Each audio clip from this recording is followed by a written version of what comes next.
Matthieu, chapitre 2. Jésus naquit à Bethléem en Judée, à l'époque du roi Hérode.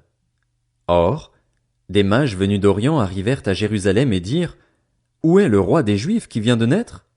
En effet, nous avons vu son étoile en Orient et nous sommes venus pour l'adorer. Quand le roi Hérode apprit cela, il fut troublé et tout Jérusalem avec lui.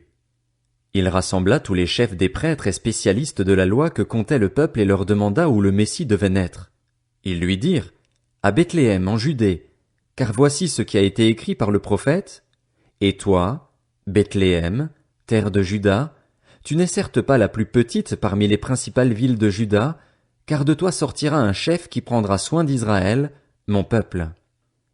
Alors Hérode fit appeler en secret les mages. Il s'informa soigneusement auprès d'eux du moment où l'étoile était apparue, puis il les envoya à Bethléem en disant: Allez prendre des informations exactes sur le petit enfant. Quand vous l'aurez trouvé, faites-le-moi savoir, afin que j'aille moi aussi l'adorer. Après avoir entendu le roi, ils partirent.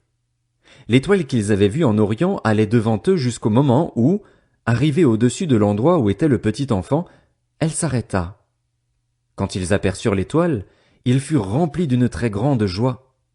Ils entrèrent dans la maison, virent le petit enfant avec Marie, sa mère, se prosternèrent et l'adorèrent. Ensuite, ils ouvrirent leur trésor et lui offrirent en cadeau de l'or, de l'encens et de la myrrhe. Puis, avertis dans un rêve de ne pas retourner vers Hérode, ils regagnèrent leur pays par un autre chemin. Lorsqu'ils furent partis, un ange du Seigneur apparut dans un rêve à Joseph et dit: Lève-toi, prends le petit enfant et sa mère, fuis en Égypte et restes-y jusqu'à ce que je te parle, car Hérode va rechercher le petit enfant pour le faire mourir. Joseph se leva, prit de nuit le petit enfant et sa mère et se retira en Égypte.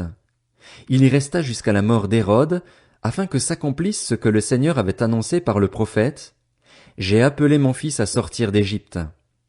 Quand Hérode vit que les mages l'avaient trompé, il se mit dans une grande colère, et il envoya tuer tous les enfants de 2 ans et au-dessous qui étaient à Bethléem et dans tout son territoire, selon la date qu'il s'était fait préciser par les mages.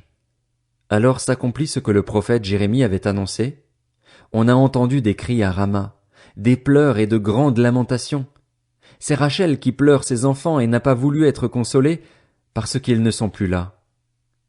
Après la mort d'Hérode, un ange du Seigneur apparut dans un rêve à Joseph, en Égypte, et dit: Lève-toi, prends le petit enfant et sa mère et va dans le pays d'Israël, car ceux qui en voulaient à la vie du petit enfant sont morts. Joseph se leva, prit le petit enfant et sa mère et alla dans le pays d'Israël. Cependant, quand il apprit qu'Archélaüs régnait sur la Judée à la place de son père Hérode, il eut peur de s'y rendre. Averti dans un rêve, il se retira dans le territoire de la Galilée et vint habiter dans une ville appelée Nazareth, afin que s'accomplisse ce que les prophètes avaient annoncé: il sera appelé Nazaréen.